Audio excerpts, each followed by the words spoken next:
Okay, so my name is Kimathi Donkor and I live and work in London.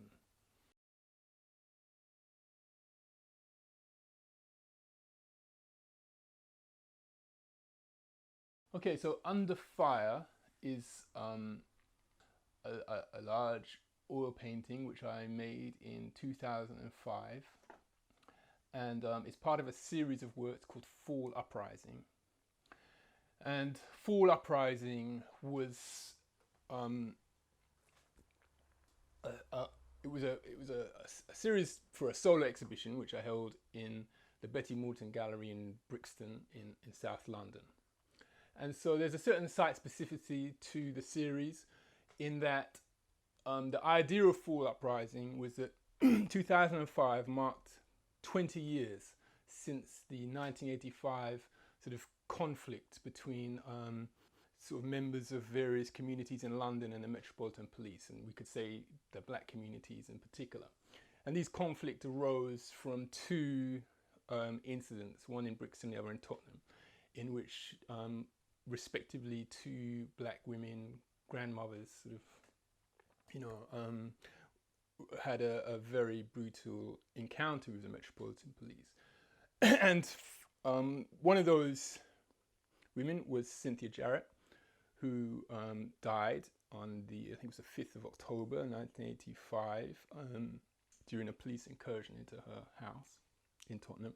But a week before that, and this, by the way, I should say that I say there's a kind of very contemporary thing about this, because that thing with Cynthia Jarrett, that led to a protest at Tottenham Police Station.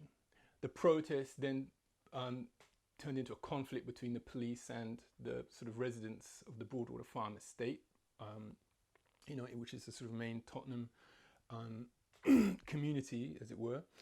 And this turned into the sort of famous Broadwater Farm, you can call it battle, riot, uprising, whatever, in which Keith Blakelock, the police officer, died during this sort of fighting. And right now, someone is on trial for Keith Blakelock's murder. So we're talking about 29 years later. Someone is on trial now for the events of this week. And also the painting which we're focusing on today, Under Fire, that relates to the event which took place a week earlier in Brixton in 1985, when a lady called Cherry Gross, known as Cherry Gross, Dorothy Gross, she was also subject to a sort of police incursion into her house, in which they said they were looking for her son, who was said to be armed and dangerous. And there was a sort of dawn raid on this woman's house. The son didn't live there, and he wasn't in the house at the time, but there was a dawn sort of raid on the house by officers of the Metropolitan Police, and Cherry Gross was shot. One shot, but it left her paralyzed for life. And she actually died a couple of years ago, never having sort of fully recovered, never having regained the use of her lower limbs as a result of this shooting, and still living in the same sort of very sort of humble council sort of humble accommodation in that part of Brixton. I went to her funeral. And the interesting thing about the relevance of that, so I was looking at in 2005 at like 20 years after this. So this was like my reflections on that. Again today, I just got an email today from the campaign of Cherry Gross's family, who are seeking legal aid to sort of hold a new inquest into the cause of her death, as to whether or not, they can sort of hold the police accountable for her death, because she died, earlier than is normal for a woman of her age in this country. And I think, so the point I'm trying to make is that in 2005, I felt to a certain degree that these incidents had sort of been almost forgotten and had almost been sort of buried. And yet I knew that within sort of the community, the black population in London, especially with the sort of stop and search and the sort of rumblings on the Stephen Lawrence case, that a lot of questions still arose about, you know, the position, the place, the politics, the aesthetics that surround the black diaspora, the African diaspora in Britain. And so I wanted to sort of draw attention to that on that specific date. And it's just interesting to me that we're now, you know, 9 years after the exhibition, and that these are still headline news. This is still at the top of the sort of public agenda. So these are really significant events. They're sort of very significant historical events. And yet, like I say, I felt in 2005 that they'd been sort of, as it were, you know, pushed to one side, want to get over this, forget about these kind of things, forget about this sort of, you know, it's all in the past, sort of post-racial, whatever, society. And I think the other thing about these paintings, about that painting and these paintings in particular, is that for me, they don't just represent, as it were, these sort of historical events, but they also represent personal, very important personal landmark in my life. So in 1985, when Jerry Gross was shot on Normandy Road in Brixton, I was living about 200 meters away on Evandale Road in Brixton. And so these events, you know, she wasn't exactly my neighbor, but it was in my neighborhood. I was at the time studying fine art at Goldsmiths College, which was also just around the corner. I mean, Goldsmiths is even closer to Cherry Gross's house than where I was. So these were sort of, you know, really at the time of in my life, really sort of big events, you know, because then we had the conflict in Brixton between the police and the sort of, you know, community, and this whole sense of, you know, trauma and horror and fear and anger that were sort of, you know, motivating people on all sides, and all the great controversies that erupted from it. And this had a profound effect on me, because I hadn't been brought up in London. I sort of moved there specifically to go to university, and I felt and because of, you know, because of my own circumstance of being a young black guy living in Brixton, I felt very much that this was something that was happening to me. I'd had sort of problematic encounters with the police, which are also documented in the sort of series. And so in 1985, I then became involved in the campaigning around what happened in Tottenham and what happened in Brixton, sort of going on demonstrations. I started to, people were coming to me and saying, well, you know, you're an artist, can't you do something? So I started to do like illustrations for sort of journals and pamphlets and leaflets and banners and posters, and then started becoming more and more sort of involved in this. And so they became this sort of merging, if you like, between my own experience as a young artist and this sort of maelstrom of events taking place in the area. And yeah, so 20 years on, in 2005, like I said, I wanted to sort of revisit that and rethink how I had changed as an artist, how my artistic concerns had developed in that time, and sort of use this important landmark in my life to sort of do that. So the painting is called Under Fire, and there's a sort of element in which you can see the figure of who sort of represents Cherry Gross is picked out in this sort of very bright reds and oranges, and you know, it's the flash. And because I suppose what I started to do in this instance, because I'd done work about this incident before, back in 1985. I'd done it for my graduation show in 1987. So it was a subject I was returning to artistically. But here I wanted to sort of maybe go into perhaps more the physicality of this incident. You know, what does it mean to be shot? You know, why is it called fire? Why are we firing a gun? You know, what is this explosion of power and directed into someone's body? What does it look like? So I was researching, you know, what sort of gunfire looks like, how it lights up a particular place, you know, and also going into the court records and the various statements, etc., etc., sort of trying to piece together, what this might have appeared like. So there was a great deal of research into thinking about, obviously the uniform, the firearm itself.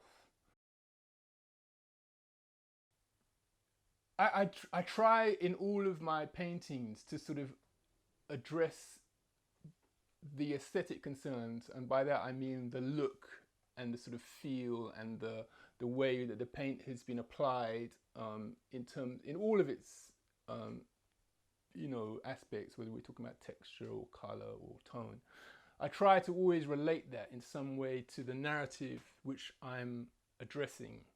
And one of the things that sort of struck us in 1985 when we were sort of thinking about the various court statements and stuff, because Inspector Lovelock, who shot Cherry Gross, was actually, he was brought to trial for, it wasn't attempted murder, it was grievous bodily harm, I think, was the case that was brought against him. And one of the statements that he made in court was that I'm paraphrasing, but it's kind of close. It's words to the effect of, "I shot the first black shape that I saw." And so there's this notion being put forward of this sort of man entering this darkness, this dark realm. It's dawn raid, so it's supposed to be, it's in September, so maybe the light is fading a little bit. It's in a house where everyone's sleeping. There's lots of children in the house. The curtains are drawn, etc., etc.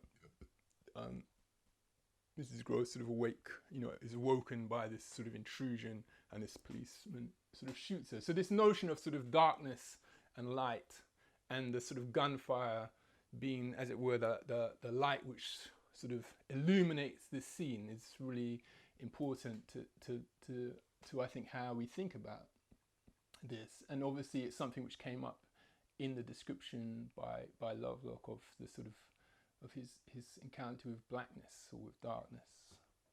Yeah. So yeah, that's sort of, I suppose, what it is. And there's also this other thing, because when we were researching, myself and because the two models for these painters, for these figures, the sitters are myself and my first wife. And so that in itself maybe, I don't know, puts another sort of spectrum on it. So so when we were doing this sort of research, what we were doing was we were using a sort of simulated gunfire so it was, the scene in my studio at that time was a bit like the scene in here.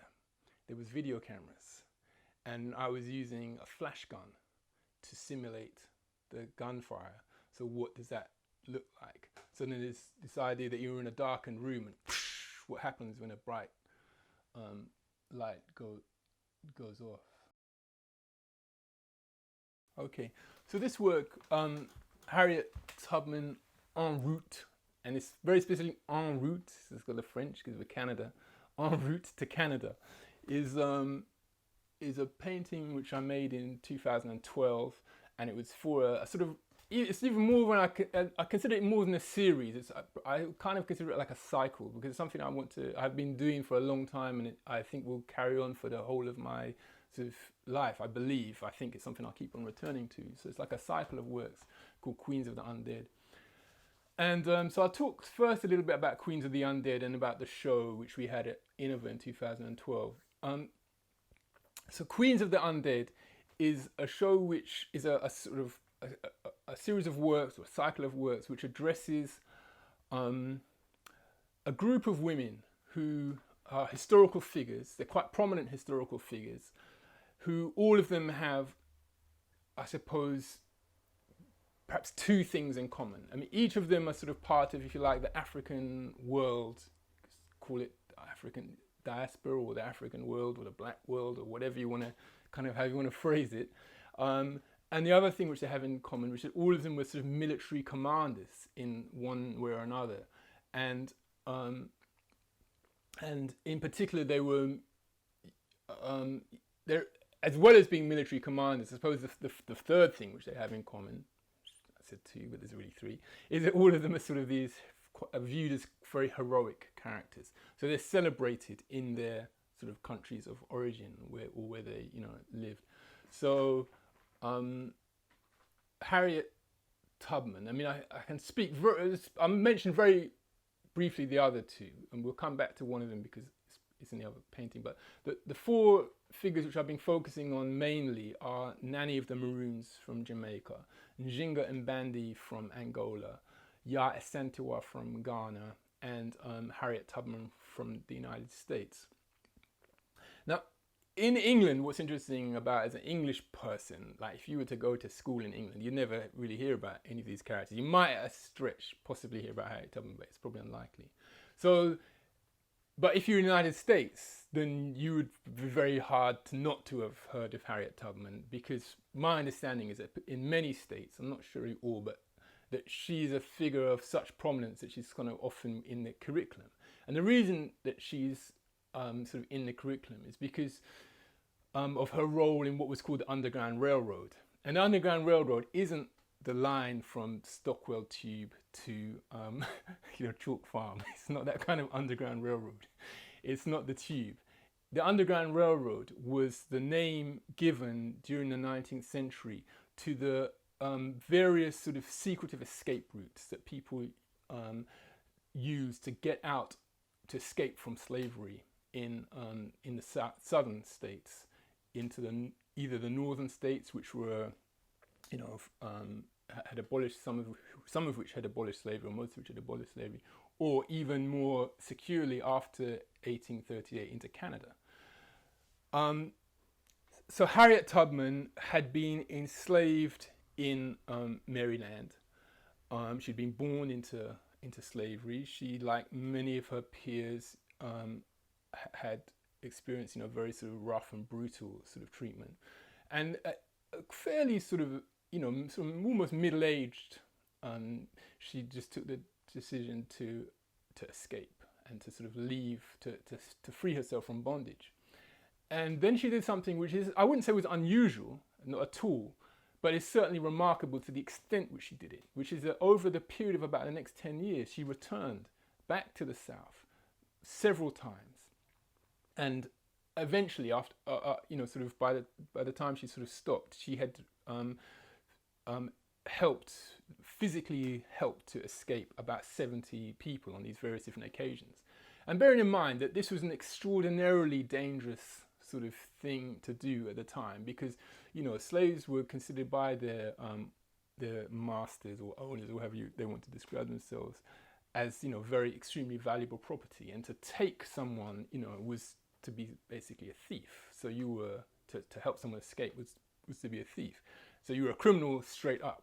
But then after, I think it was 1850 or 1855, they passed the Fugitive Slave Act in Congress, by which the South, as it were, almost extended slavery into the North. How they by saying that anyone who has helped a slave to escape or gave them refuge in the North was also a criminal.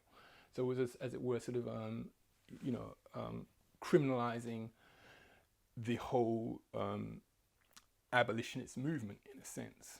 And you can see the sort of build up to civil war in that act, when this happened. So what that meant was that so I know it's a complicated history, but I'm going to speak it anyway.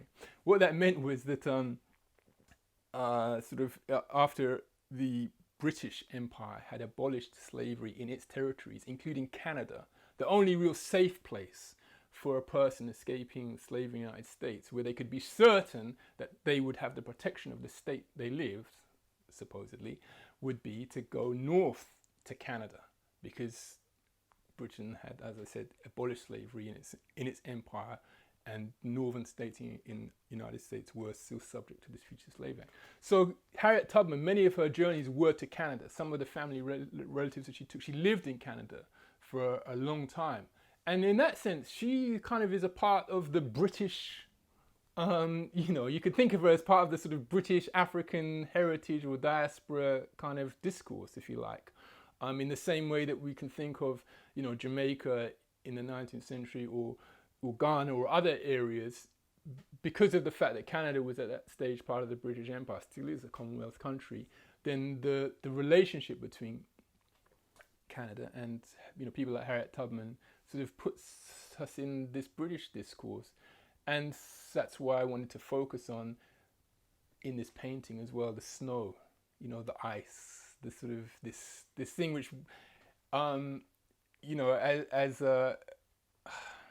black people, I know it's going to sound like cliches, but you could say there's a sort of a bit of a cliche that black people are tropical people. But we've been living, in the northern hemisphere for like thousands of years, if not, hundreds. And so, I just wanted this painting to get across this sense of these frozen wastes and of this journey. And the other thing that occurs in the painting as well is there's because of that, it's quite a Spartan painting. So, the sort of the snow blanketing everything in this sort of sea of whiteness. We could say that maybe has a metaphorical or a symbolic kind of meaning, but also it means that the forms which are in the painting become quite distinct. And one of the forms which is in the painting is these telegraph poles, which are sort of marching across the scenery. And these telegraph poles sort of allow us to place Harriet Tubman in time. In other words, the slave empire, the racial slavery, the sort of the Holocaust or the MAFA, or however people want to describe this experience, isn't something that's ancient history. We're talking about something that's in the age of electronic communications, that's in the age of the telegraph, that's in the age of photography, that's in the age of mass communications, of railways, all of the things which we consider to be the contemporary world, not so much digital and some of the other things which have come. But I suppose part of the point that I'm trying to make in this is that we're not looking at ancient history. We're looking at a system. When slavery ended in 1865 in the United States, that was 100 years before my birth. So there were people alive when I was born who were alive during the slavery in the United States. That's how distant it is. It's one lifetime from my life. And then if we speak about later, like Brazil and Cuba and these other states, we're talking about much closer. And so I suppose part of this series is thinking about, how close some of these events are to us, even though they seem conceptually distant. So that's part of the thinking within the painting, really.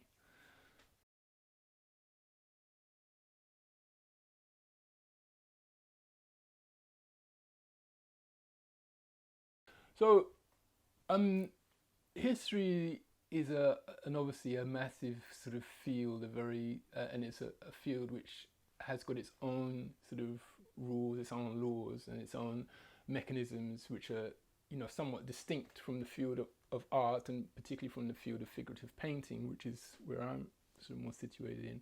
But there's two things I'd say. Is that one of them is that I think I'm partly disposed to history because of my own sort of quite complex family history, which is spread across different continents, different parts of the world, different sort of cultures, and not just talking about my ancestry, but even in my own sort of life of moving to different sort of places here and there and all of that. So there's that kind of personal connection to the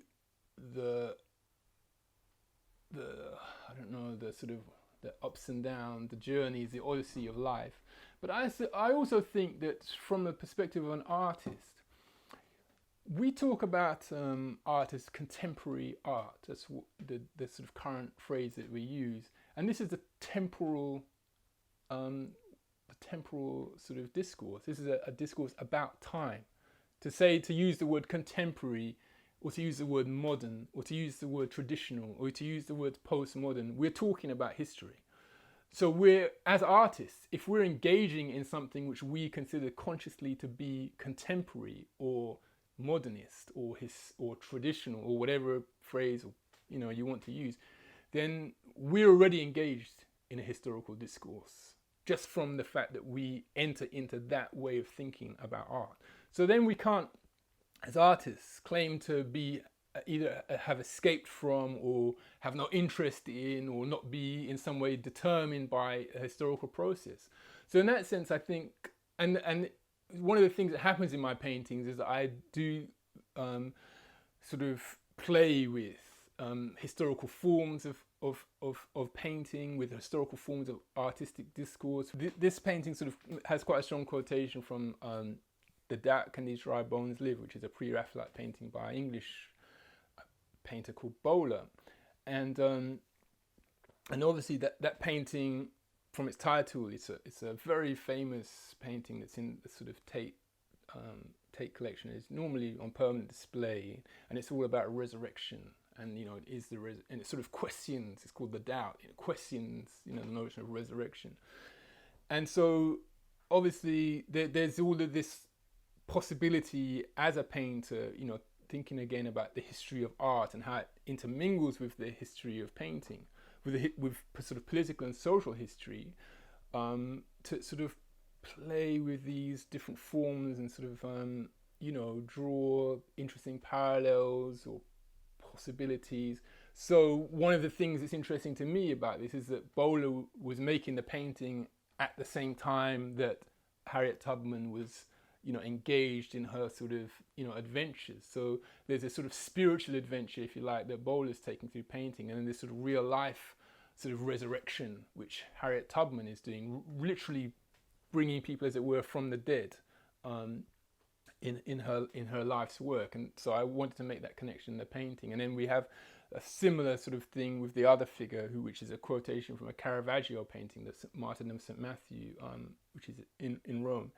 And again, that also has sort of, just like we were discussing earlier, the whole question of martyrdom, the fact of, who St. Matthew was, or, what are the stories around him and how that might relate to this particular painting. So yeah, I think if you're dealing with art as a contemporary painter, then you necessarily deal with history, and from you deal with history, then if you're dealing with art as a contemporary sort of artist, then you are necessarily dealing with the history of art. And if you're dealing with the history of art, then you're necessarily dealing with history, because you cannot separate the history of art from social history, from political history, from the history of other technical and other developments.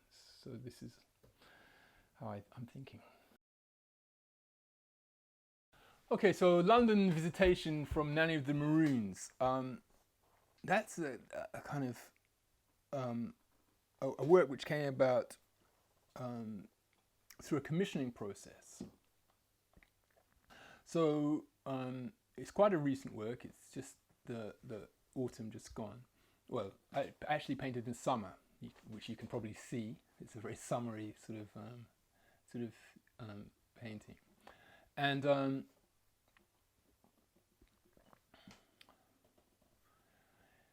so what happened was that the gallery, which is now called Peckham Platform, which was then Peckham Space, it sort of had a name change in between times, they invited me to create a solo show, but the way that their commissioning process works is that they like their artists to work with, or to collaborate, or have some kind of interactive process with a group, which, for want of a better word, you could call a group from the community. And I suppose that their reason for doing that is to sort of make a connection between contemporary art practice and sort of local sort of community groups that situate art, as it were, within a community. And a group which they've been working with for some time is called Leaders of Tomorrow. And Leaders of Tomorrow is a sort of aspirational youth mentoring organization run by a couple of guys, Valin Miller and Lindsay Johns. And what they do is it's a sort of like a youth club or after school club, or a bit like, maybe even a bit like a Saturday school. But their whole sort of philosophy is all about exposing young people, particularly from the Peckham area, which is sort of a fairly low income or deprived part of London, you know, in some respects. Obviously, London's a bit more complicated than that. But yeah, it's got quite a few sort of, you know, housing estates which have, you know, a lot of low income families in it. So the idea is to sort of, for them to reach out to local kids, black kids, and give them a kind of a broader perspective on life, to introduce them to aspects of the arts, of culture, and also of economic life, which they might not otherwise get. And so one of the things they do is they take groups of kids off to the United States to meet with a sort of a conference of black business leaders, where they have, you know, all sorts of aspirational, inspirational encounters about, you know, how to get on in life, as it were. And the other things which they do is they take groups of the young people to, you know, theatre, to art galleries, etc. And part of their manifesto says, part of their sort of outlook says that they want to sort of bring inspirational black leadership to these young people. And I sort of felt that one of the things which is quite understated in the British education system is the leadership, the black leadership in my field, in the fine arts. I mean, I've spoken today about, you know, people like Harriet Tubman and other, you know, there's lots of ways in which you can encounter ideas of leadership in politics or in sport or in music. But actually in Britain, there has been some very significant sort of, as it were, black leaders, for want of a better phrase, in fine art. And is that okay, that sound? Yeah. So and one of the and my sort of, one of my fields of interest is in the sort of national collection of British art. And so we have 15 black artists who are in the national collection. Now, whether or not that's a lot or not very many, I don't know. But there are 15 or 16, depending on how you cut it. And it might be more now since last year, black artists in the national collection. So what I wanted to do was to take this group of young people to show them specifically black leaders in the arts. So work by Chris Ofili, by Sonia Boyce, by Donald Rodney, by Frank Bowling. We sort of had an amazing opportunity to go after hours when the gallery is being shut. We got them to, you know, open up. So they had this very sort of exclusive opportunity, like a private view, you know, but with just us and the teenagers. And while we were there sort of talking about the work, talking about Donald Rodney's work and some of the other people's work, and one of the things I sort of noticed was that, you know, when you start working with, you know, young people, you're never quite sure what you're going to get.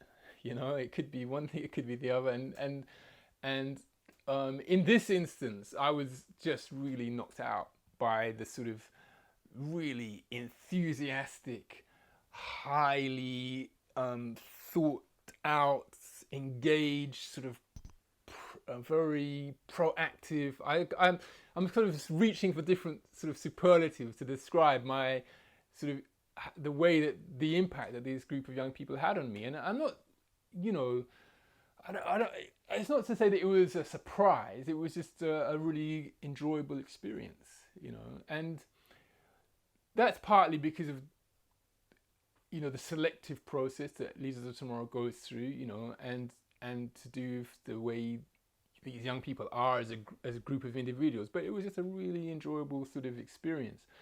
And so the painting comes from, so I'd said that I was going to, you know, create a series of paintings that would be, as it were, an outcome from these encounters. Because, you know, we had lots of discussions, and we sort of went back and they did a bit of writing and this kind of thing around the work. It was never going to be that they were going to be sort of helping me to make the paintings or to be painting themselves. It was always going to be that the work would sort of spring from, in some way, these encounters.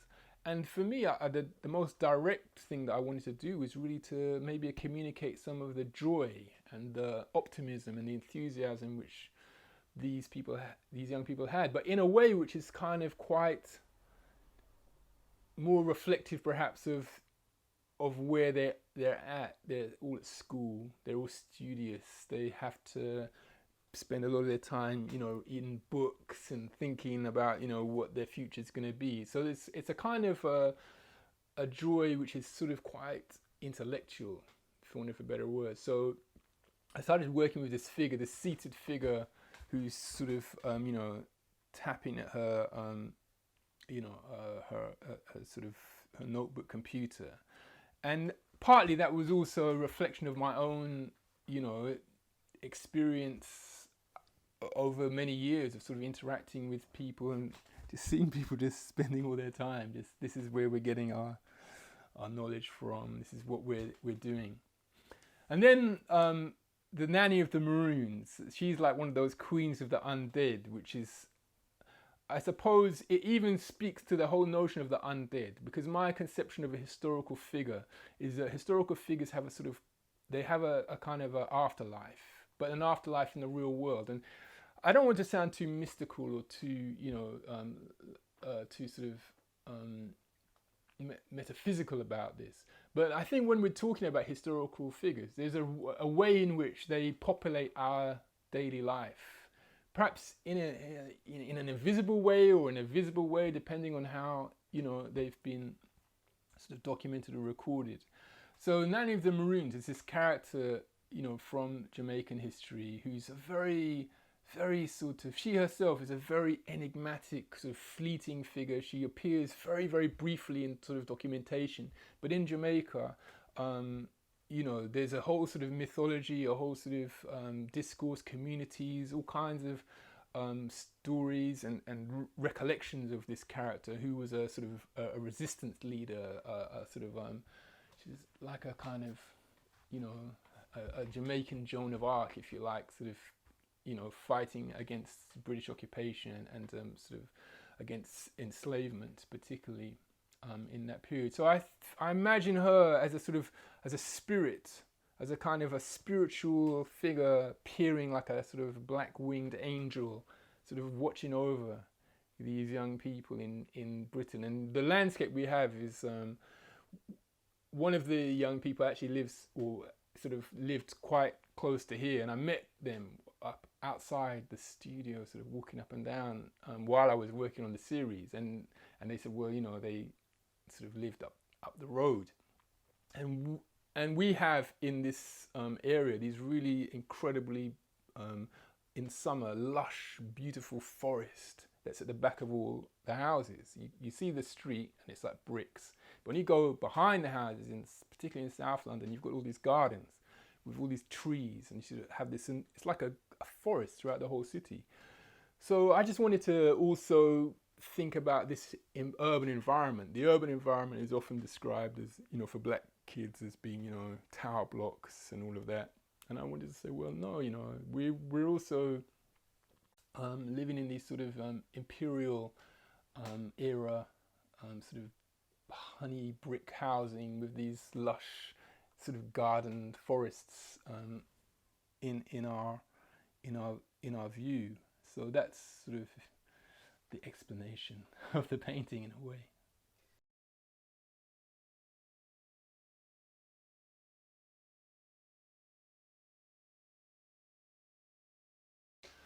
That's always thinking about the viewer, the way that one thinks about the viewer in terms of how a work is to be seen or encountered, apprehended by another person is obviously a very difficult thing, philosophically speaking, because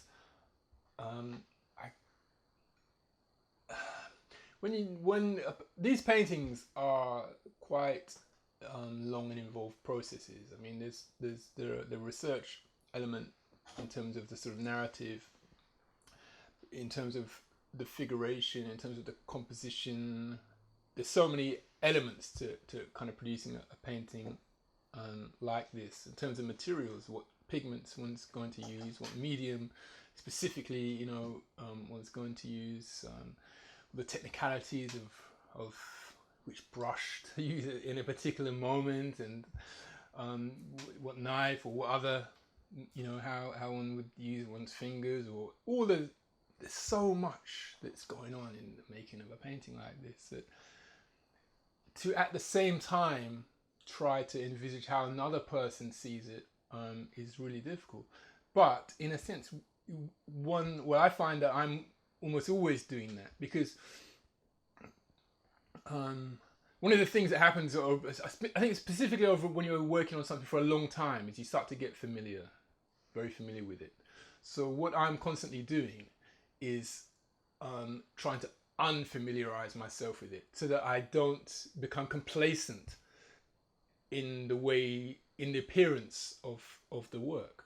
So in one sense, one is always, as it were, stepping out, trying to imagine that one is encountering the work for the first time, and what is it that strikes, you know, me about it.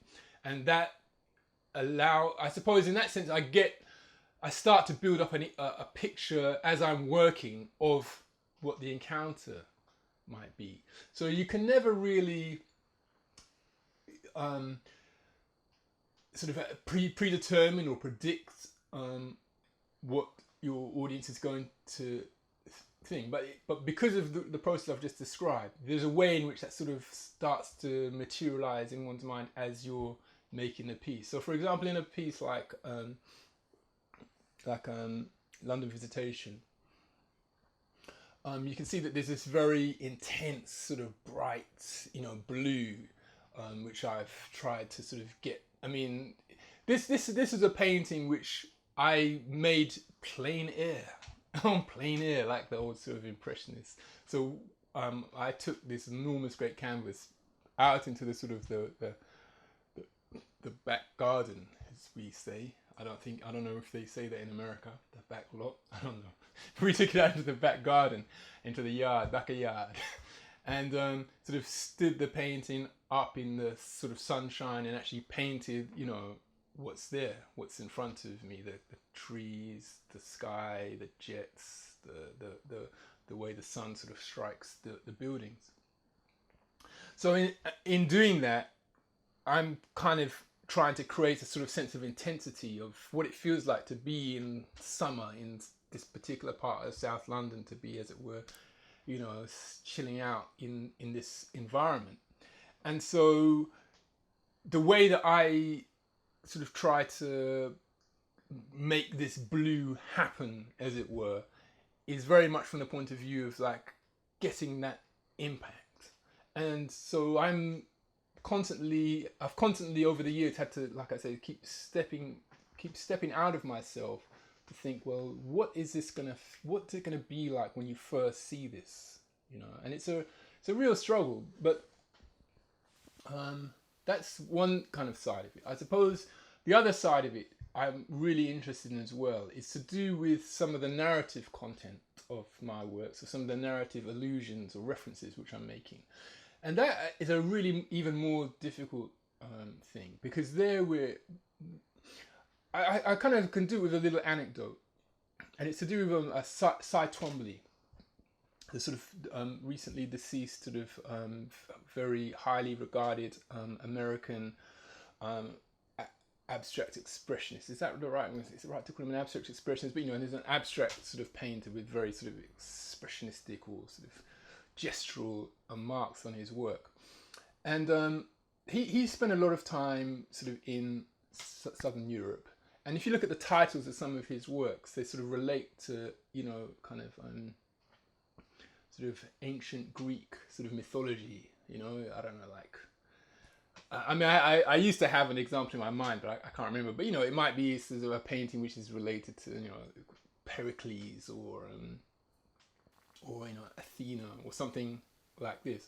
Now, further sort of your sort of, I could say classical, I don't know, say well-educated. If you're sort of well-educated, sort of middle-class sort of person in Europe Western Europe or North America, these sort of Greek mythology or these sort of figures are sort of familiar in a way, you know, they're referenced in films, you know, like Clash of the Titans, or you might have, you know, the school that I went to be lucky enough to have, you know, classical literature taught to you direct, or you might experience it through comic books, you know, like Hercules, or all these kind of, there's so many different ways in which you could be familiar with the story, with the sort of the narrative which is being referenced in the title of one of these Cy Twombly paintings. But but when you come to say a figure like Nanny of the Maroons and an English sort of audience, then you come into a completely different figure. I mean, Nanny of the Maroons is, in terms of the mythology or the sort of national or the sort of folklore of Jamaica, she's just as important, perhaps even a more relevant figure than some of these sort of ancient Greek figures might be in Western Europe. And yet in England, she's a bit of a mystery. So in some senses, these works, by making reference to these kind of figures, which are sort of, you know, these are people who had significant role to play in sort of the formation of the British Empire, and in these sort of countries where there are significant populations in Britain from Jamaica.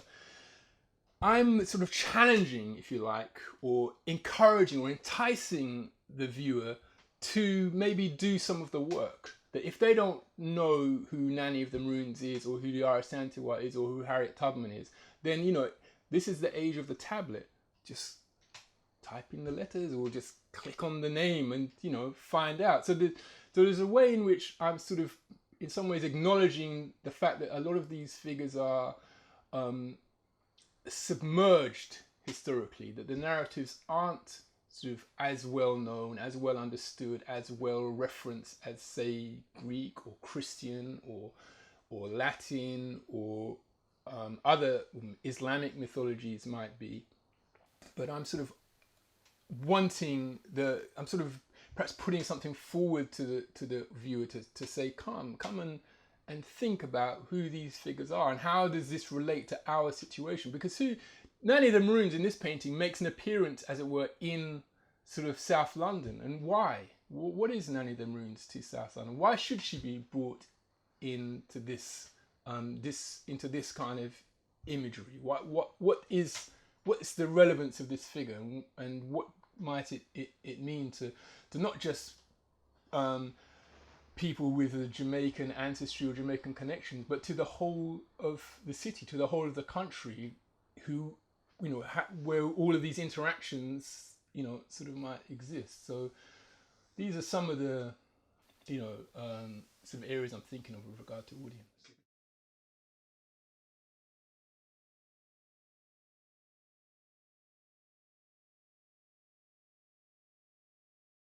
So in thinking about the notion of realism and representation, and also the sort of, perhaps you might call it mystical or even magical element which exists in some of my paintings, you know, with figures perhaps appearing to float or even fly, or, you know, other sort of possibly supernatural type of characteristics. There's obviously a tension there in the work between you know, what you might call the natural, realistic sort of business of producing a portrait of somebody which is recognizable, which either a recognizable character like sort of Jean-Charles de Menezes, or one of my friends or families, or other people who are sort of, you know, sit for me, and this supernatural thing. And I suppose part of it is this notion of constantly wanting to allow to bring to the viewer this a sense of, to be almost in two frames of mind at once, to be in two sensibilities at once. In the one hand, I want them to have this very strong sense of materiality, which I think, as a sort of naturalistic portrait painter, you can do. This very strong sense that we're living in a material world which is touchable, which is feelable, which is sort of very much now. But in the other sense, that the we're entering into the world of art. We're entering into the world of artifice, into the world of creation, of representation, and the fact that representation is always removed from the real.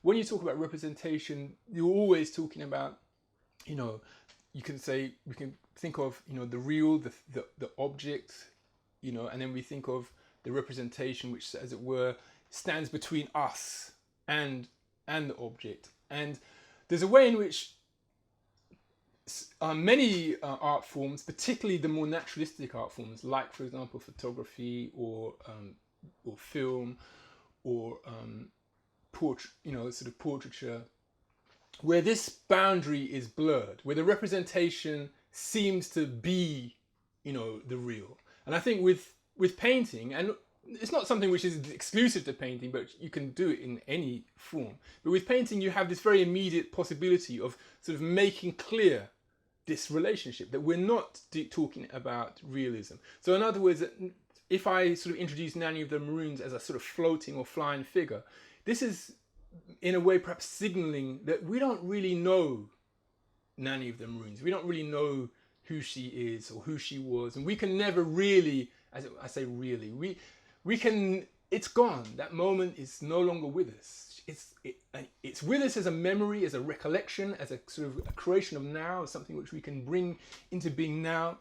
But in doing so, we have our agenda of now, the agenda of the contemporary. So I think this is partly what I'm trying to be manifested through this process.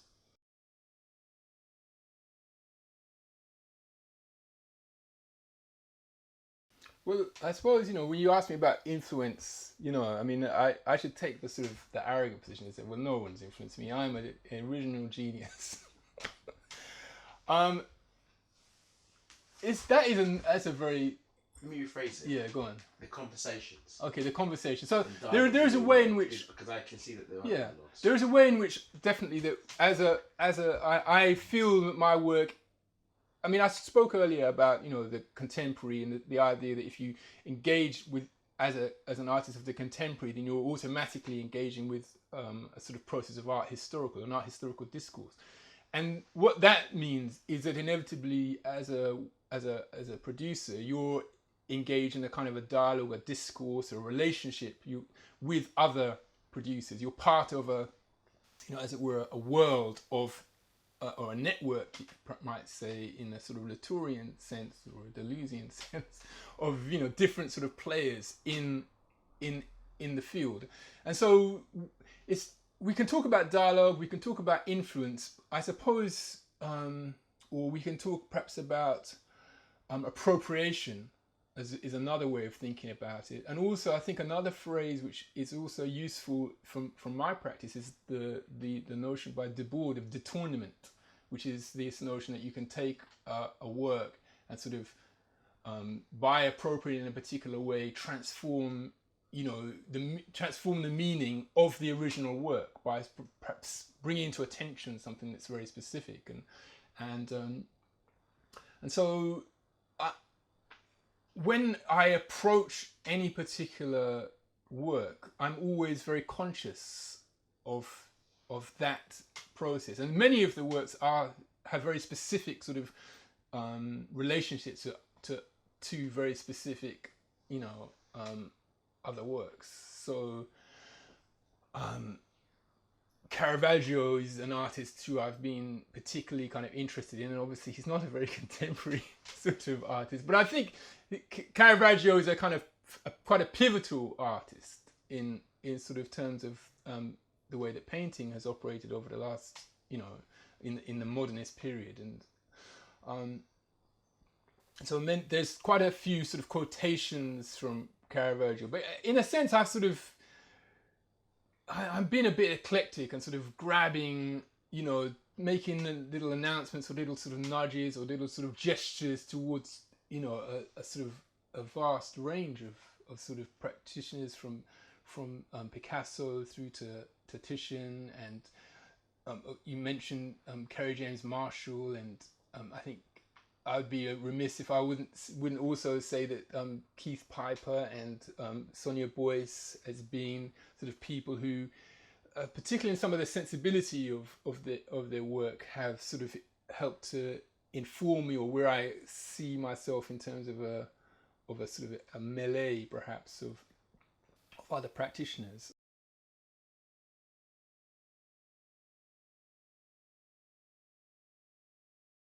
Well, that's a really interesting question.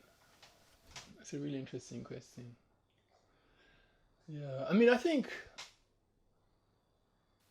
Well, I suppose, yeah, there is one way of thinking about that. I mean, when I was at Goldsmiths, I spoke to you a little bit earlier about some of the sort of as it were, the social and political environment of the time in sort of that part of South London, and the relationship between, for example, the black community and policing and this kind of thing.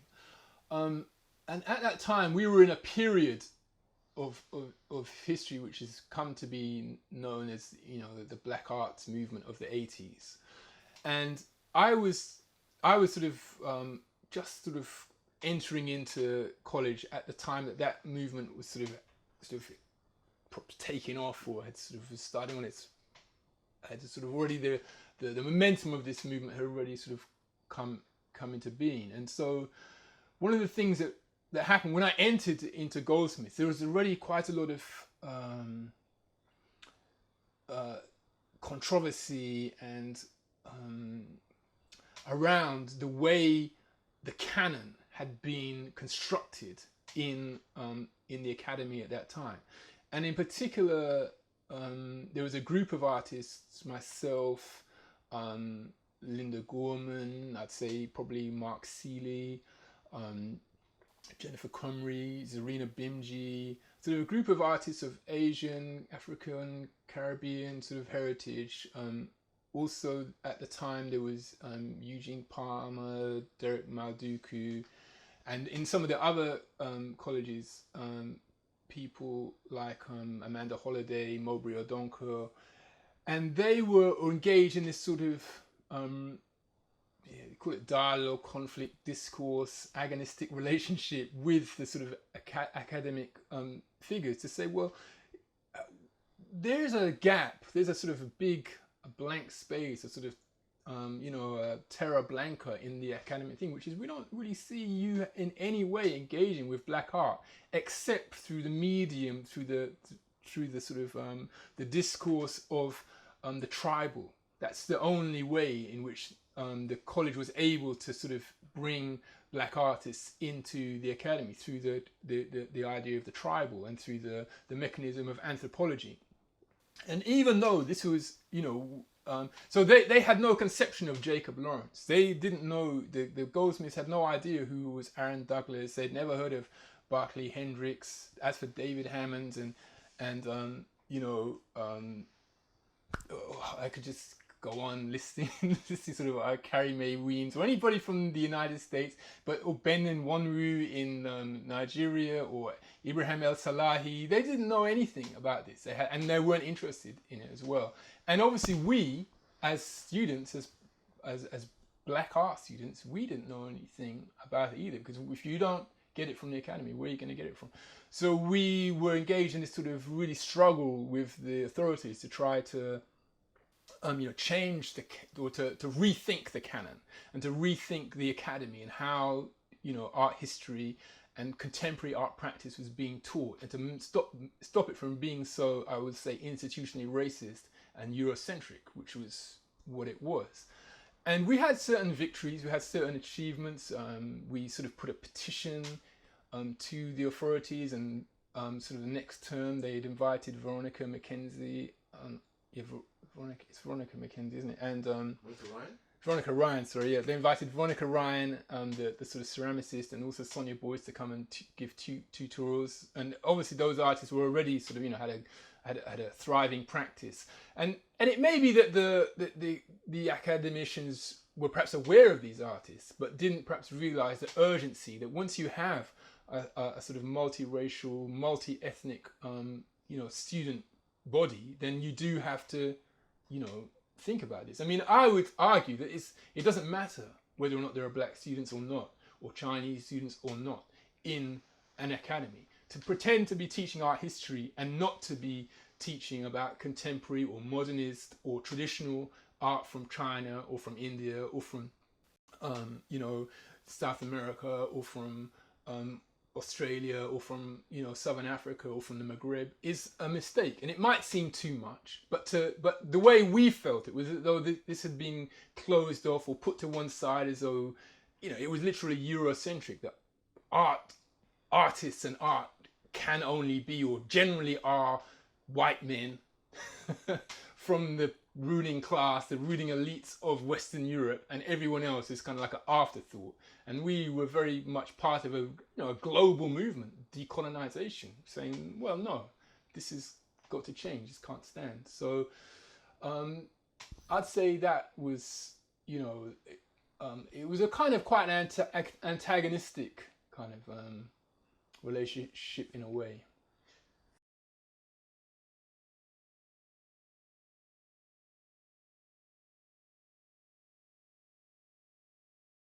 Well, I mean, I think probably one of the things about any sort of historical look back is when we look back, we do have to revisit things and rethink, conceptualize how we're. I mean, in truth, in fact, so when we're talking about the sort of 1980s and the sort of prominence of conceptual art and particularly within academies like Goldsmiths or the Royal College or any of the other sort of leading art or any of the art schools in sort of England, there's this notion that it's all dominated by conceptualism, but in actual fact, if you look at many of the leading figures in today's sort of art landscape, like sort of Ophelia, who's a painter, or like sort of perhaps Fiona Ray, who is also a painter, or sort of Gary Hume, there are actually a great many sort of painting has never been as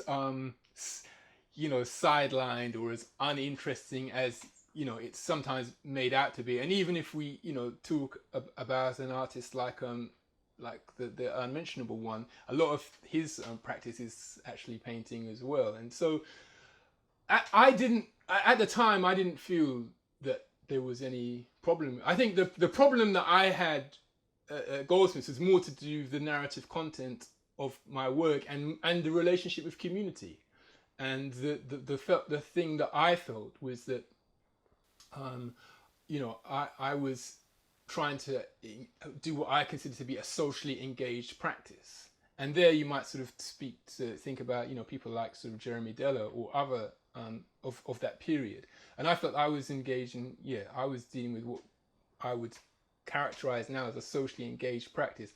I'm not quite sure whether that language existed at the time for me to be able to make that point. I did try to make the point, but they weren't really having it. And perhaps as well, the way that I was approaching it, was sort of feeling and very experimental, wasn't really something which they could sort of comprehend. So what that, I suppose the result for me of that was to sort of disengage myself very much from the art world and from art practice, because I felt that it wasn't that I felt that socially engaged or practice which was interested in the contemporary moments wasn't ever dealt with or wasn't ever sort of being respected.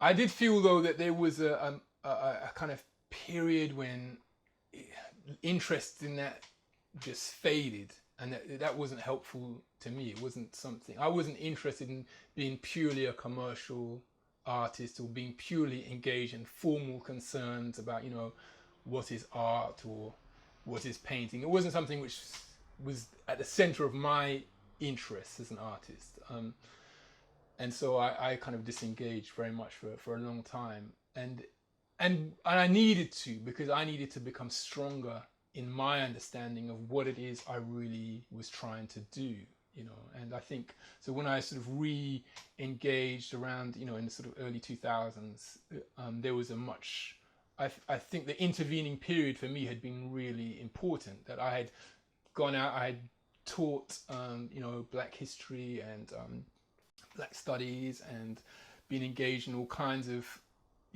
work in the community.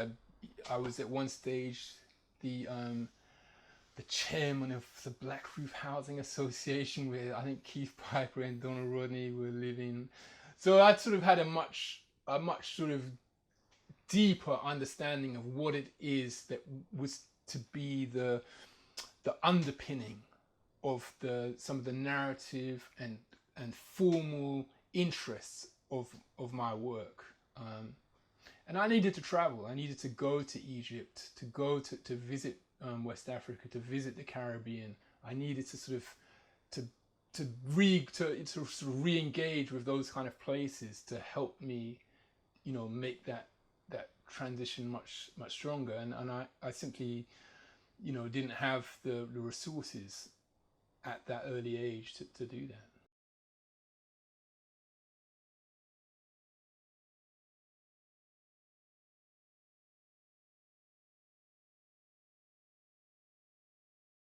I think post-black is one of those terms which I think is kind of good in a way, because it's a kind of term which makes you think. And the reason it makes you think is it's almost an artwork in itself. We can think of it maybe that there's, I don't want to mention his name, but there's a notion of the meme, like a little sort of idea which sort of floats around and sort of gets into the zeitgeist of a particular world. And in the sort of Black Atlantic art world, then post-black has got this cachet, and partly because of the influential figures who first brought it to being, Thelma Golden and Glenn Ligon, and but I think there's someone else invented it, like Robert Forrest Thompson, that's right, who themselves are, quite influential figures. And I think when an influential person says something that's, a bit controversial, and that makes everyone sit up and look. I think the difficulty that I had around it initially was it's to do with, I suppose, this notion of the America being a post-racial society. And the thing about when you have, because post is derived, I believe, from a Latin word, I think means after, something like that. And so we use it to talk about post this and post that. And Stuart Hall, I think, he's a sort of notable little thing about this saying, we're in the era of, postmodern and post-colonial and post this and post that, and, why are we doing this? And lots of thinkers have talked about this. So the notion of post-black, if you're really attached to black identity as a fixed or very specific sort of set of, things, then the idea that this was post, that you've left it behind, that you've lost it, that it's gone, it's no longer with you, can be a bit frightening. Because, well, if we're post-black, if we're after black, then who are we? It's like you've lost your identity. So I think there's that element to this idea, which, is a bit disturbing. But then I suppose what, again, probably thinking about Stuart Hall and some of the other thinkers who've been considering the idea of the postmodern or the post this and that, have tried to clarify as well, actually, when we use these sort of terms, what we're doing is we're not saying that the thing which is post is gone. What we're saying is that we have, as it were, moved into the era in which this thing became, something to take note of. So the post-colonial doesn't necessarily mean that colonialism, as it were, is ended, but it's, as it were, after the moment in which colonialism became the sort of, world-shaping event. And I think the same is probably, I think the intention of post-black was to have a similar sort of notion. It's not to say that, we can no longer talk about blackness, or we can no longer talk about race, or we can no longer talk about black identity or the Black Atlantic. It's more that we're now in the period in which those things can be talked about, which is different to the period before, when actually, if you go back, say, for example, to the time of my birth, and to say my parents or my family in Jamaica, the idea of black was like an insult, to some people. That if you said to someone that they were black, that was like almost the worst thing. And even into the 80s, some people in Britain, some young, I don't know how to say, black people in Britain, if you said that they were black, they'd be offended. So post-black perhaps is is perhaps refers to after the notion that that has no longer become a point of, where it's become, as it were, ubiquitous. It's become the norm. I still think it's a problematic phrase, though, because I think it's difficult, especially for people who first encounter this kind of sort of philosophical terminology, to sort of really engage with what it means. But I suppose we're stuck with the English language. It is what it is, and we have to sort of, work somehow within its boundaries.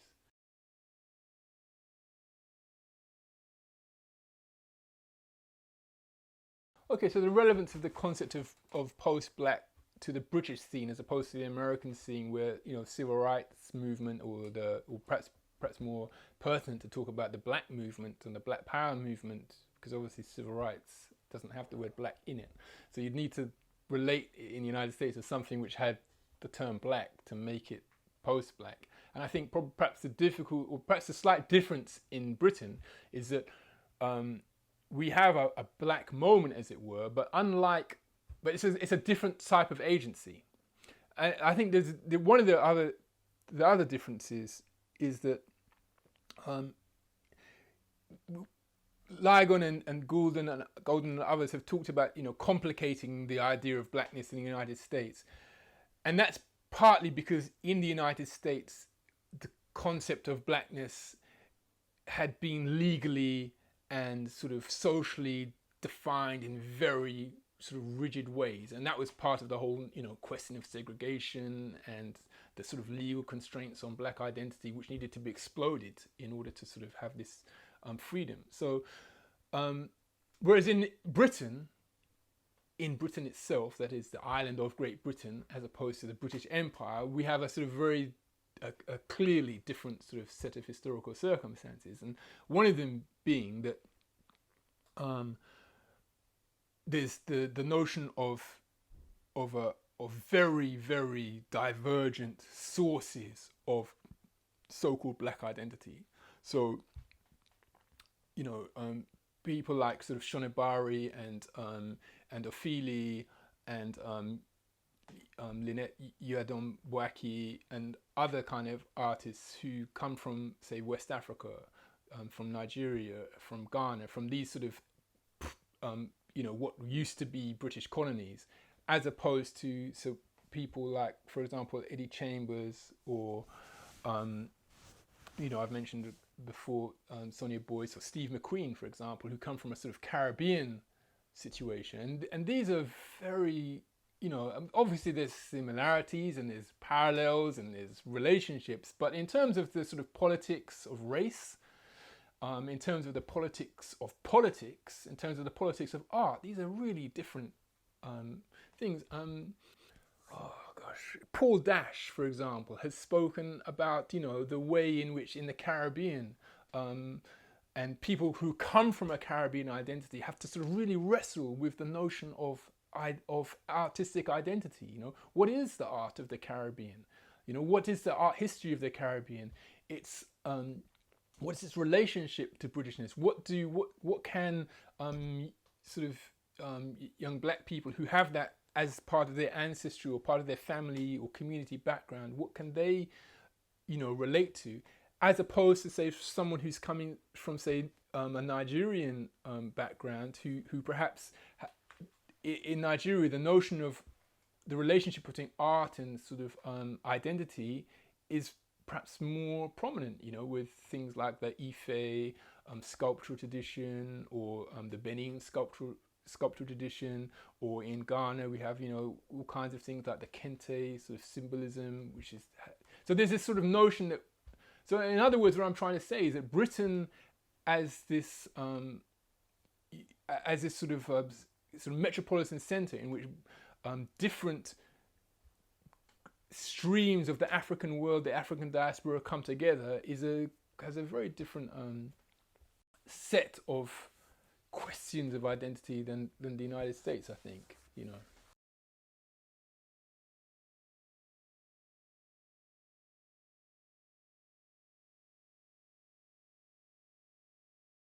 I think the relationship would be to do with that whole notion that you said about complicating things. And I complicate things in ways which are I know that people have grown interested in the Ghana Jamaican figure of Anansi, the trickster. So there are kind of little tricksters which complicate questions of race and identity in my work, and which are constantly taking place. So, for example, the work we first talked about, Under Fire.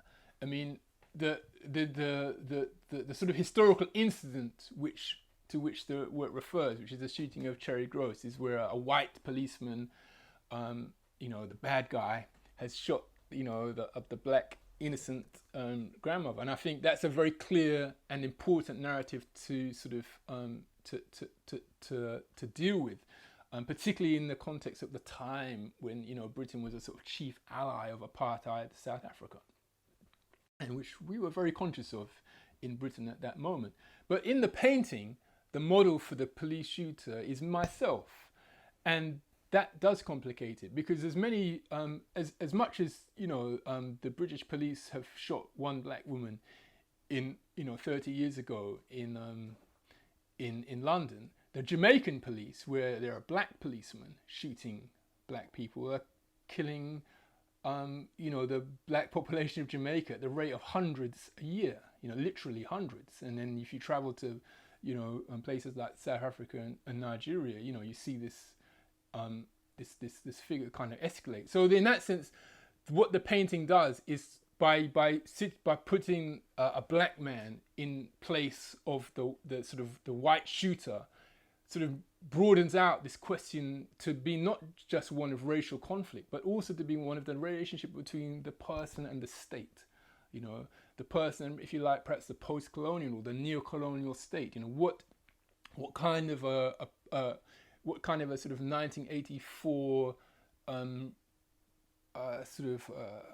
oppression, if you like, are we living under when, even in a small place like Jamaica, hundreds of people can be being shot? And I think by introducing these sort of little plays with race and plays with identity, I hope that it does complicate the way that the painting can be read in quite a subtle way, which might not be immediately apparent, but which I think does relate to a degree to this notion of post-black and the sort of the way in which we have to constantly be re-examining, notions of identity.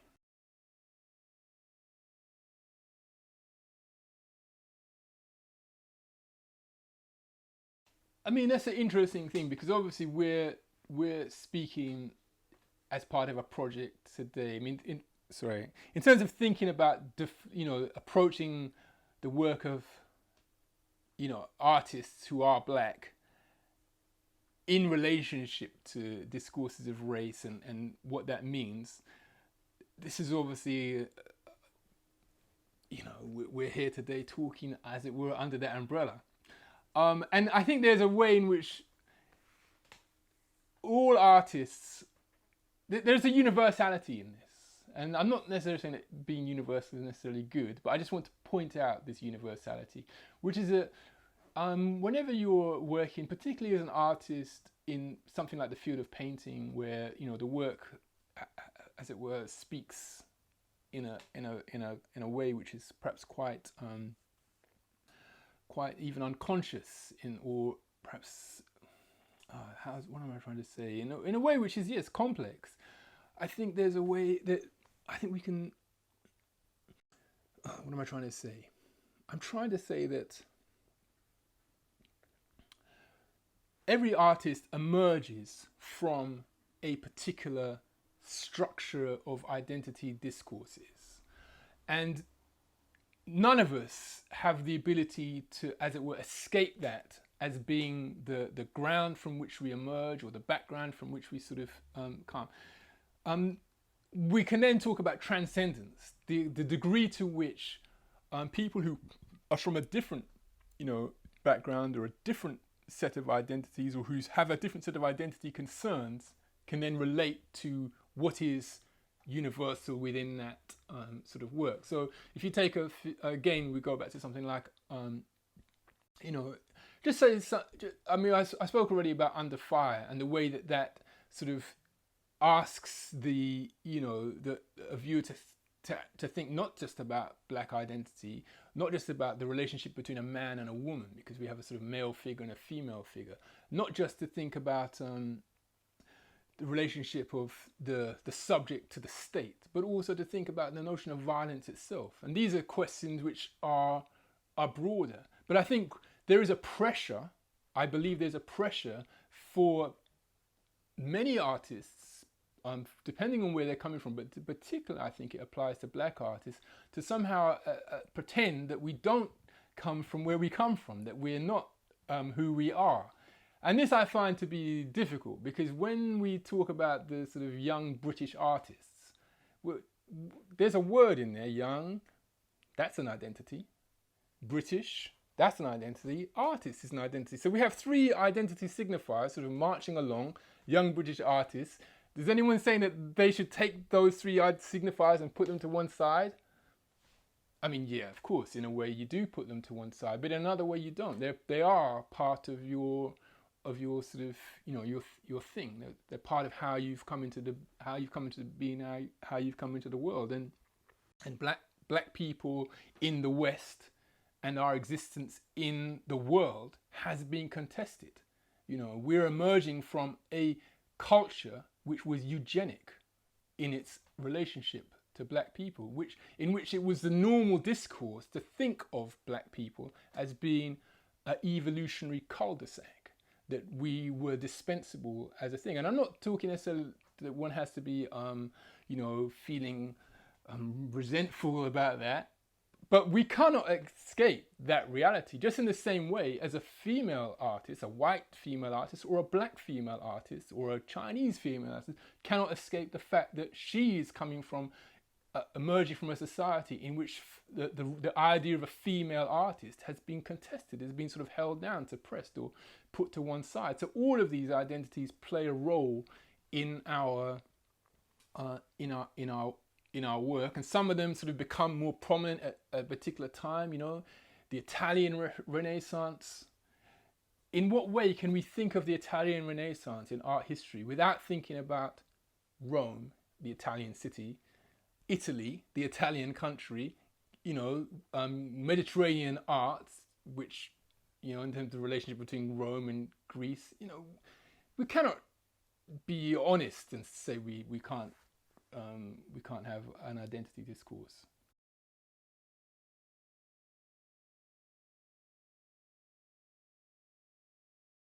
The notion of the globalization of the art world has been, you know, an important sort of element of thinking about art for quite a long time now.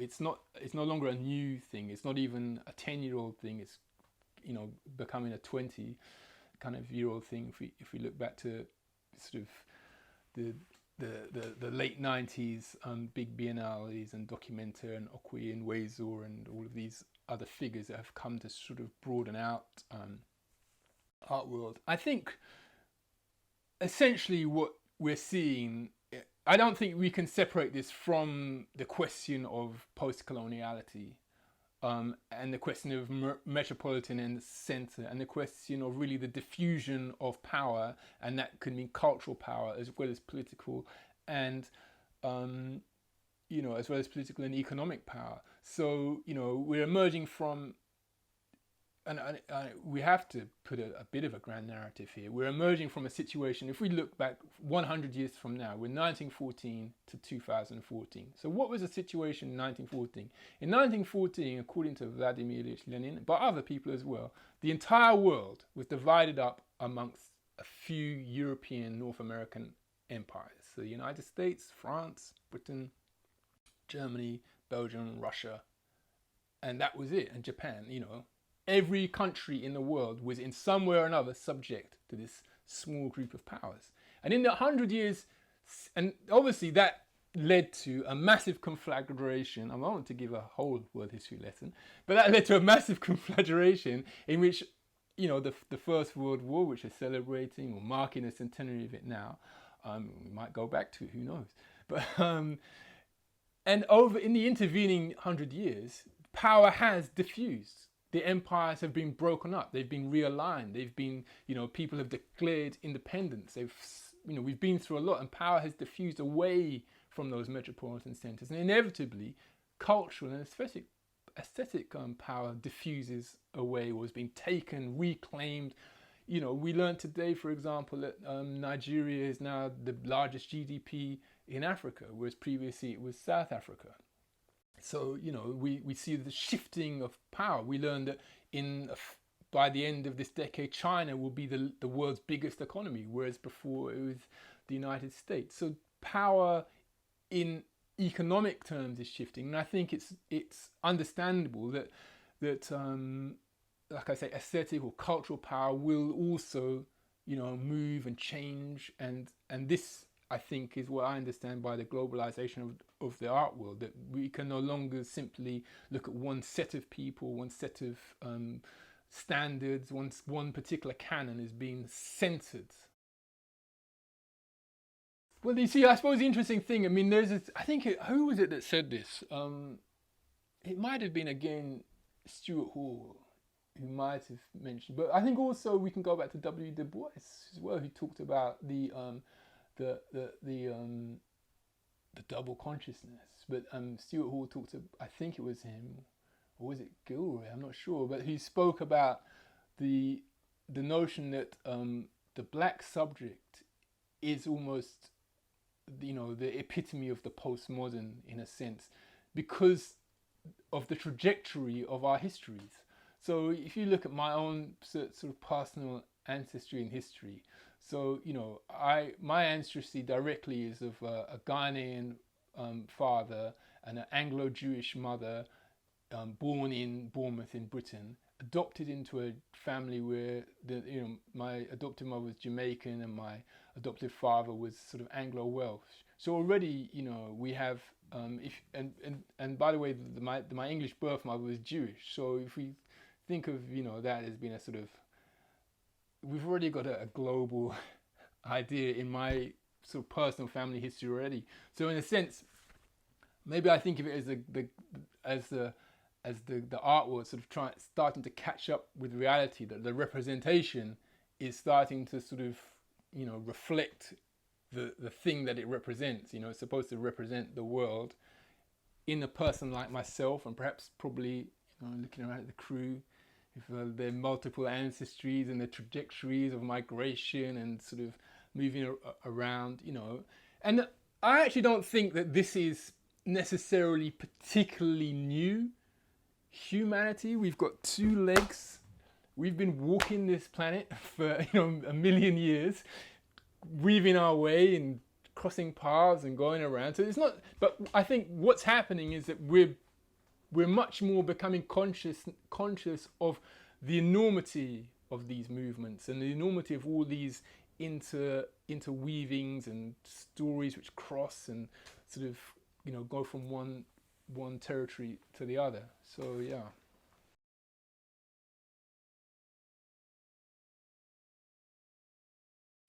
Yeah, so I was sort of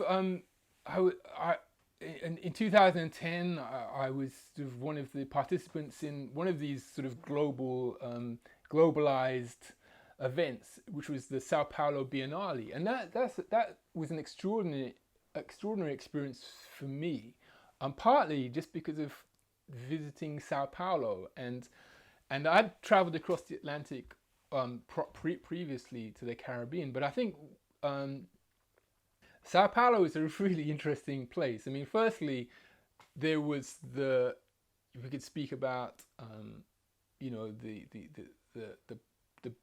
Biennale pavilion itself, which was designed by Oscar Niemeyer, who's the sort of great modernist architect of Brasilia, the sort of capital of Brazil, and he's constructed this gigantic pavilion in the Parque I'm not going to be able to pronounce it, Ibirapuera in Sao Paulo, which is this enormous pavilion. I don't know whether it does dwarf Tate Modern, but I think it probably does. I mean, it's just endless, galleries.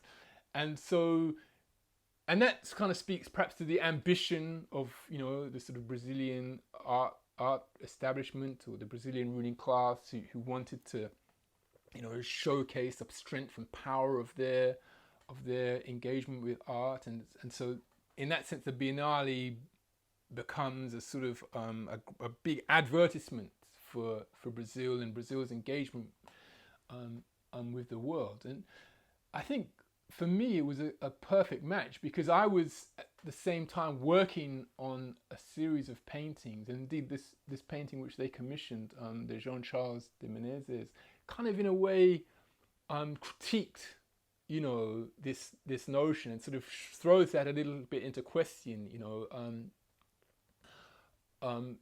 Jean-Charles coming into England as a sort of migrant worker, being shot because he was mistaken for someone who looked a bit like me, who was in that tragedy in 2005.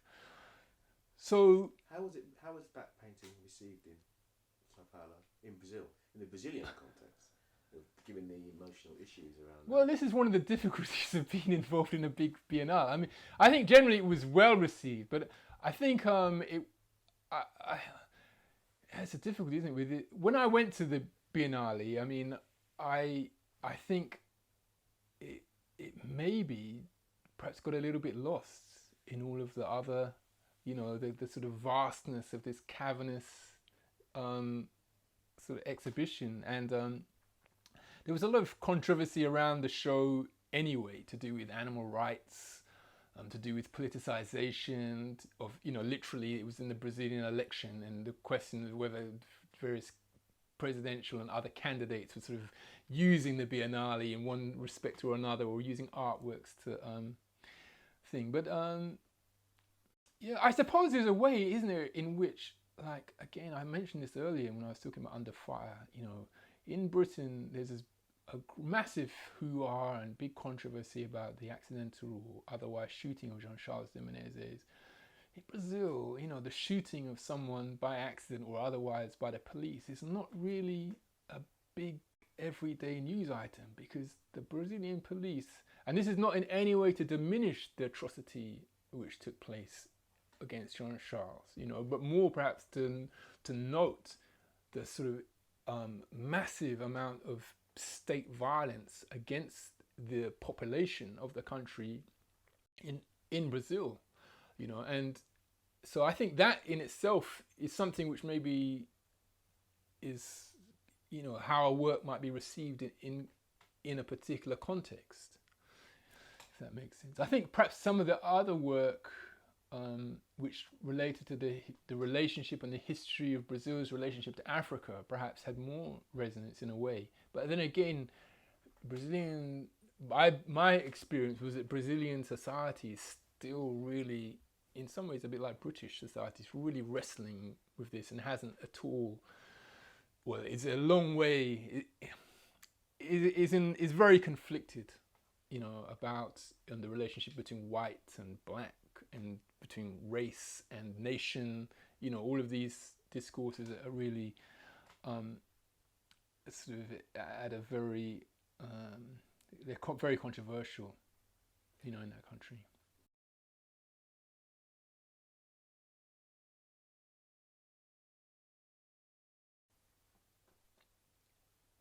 The relationship between curating and current contemporary practice, and myself, and also thinking about my own, sort of I've only really done a small amount of curating, but it's been helpful.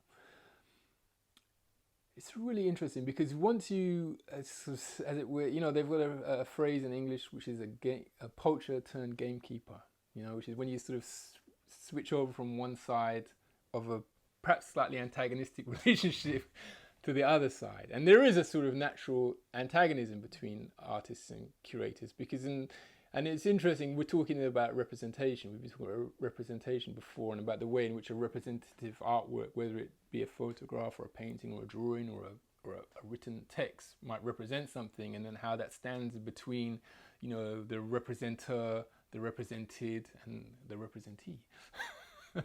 And I think there's a way in which the curatorial practice has that element to it as well, because obviously curators act as a kind of a mediating power between, you know, the public and the artist, and that but it's a very complex relationship, because on the one hand there's a sense in which a sort of a curator who has access to a particularly prestigious or centered or high profile venue, bringing artists into that, you know, allows the artist obviously to you know, experience or to gain for some of that prestige, the aura of that, to sort of rub off on them. But it also works the other way around, that, you know, for a curator to actually be able to have an artist agree to work with them, you know, has a similar kind of thing. So it is a symbiotic relationship, and it's not you know, it would be wrong to put it in an antagonistic relationship. I think the idea that one would hope it works at is as a partnership in which both parties sort of you know, are trying to, as it were, facilitate understanding of, you know, the viewer, of the audience. But I can remember when I was, you know, curating, and I wanted to bring in particular artists into you know, the shows that I was working, and I was, you know, I really wanted them to be in my shows, you know, because I wanted the power of their work to be reflected in the show that I was making, and vice versa. You know, you asked me about the is making a show analogous to making an artwork, and I think this is where perhaps, in an aesthetic sense, or in a sense of what is seen and what is perceived, what is apprehended by the viewer, that we do start to think about a contestation between curator and practitioner, because or let's say not so much a contestation, but where the artist and the curator have to come to an understanding and agreement about what it is that it is being done. Because I think my work as a curator, I felt, was very much to allow the work to, you know, speak for the artist. And so therefore, it was, for me, it was very much about speaking to the artist to find out, what is it, how do they want the work to be presented? How do they, and how can I sort of make that happen the best? And perhaps coming from the perhaps that's a little bit because I'm coming from the perspective of an artist, and that's how I want curators to be. I want them to ask me, how is this work supposed to be shown, and then just do it. So as a curator, I think that's how I kind of approached it.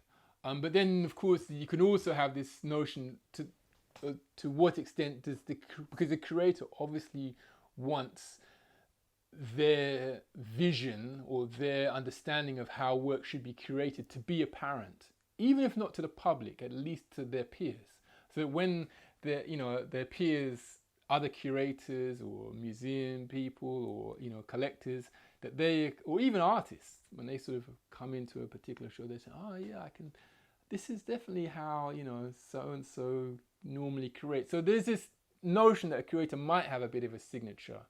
But obviously, the curator, I think, has to inevitably sort of try to step back and to sort of, you know, allow the artist to sort of be what they're presenting, or the artwork, as it were, to be what they're presenting. So it's delicate. It's a delicate sort of balancing act.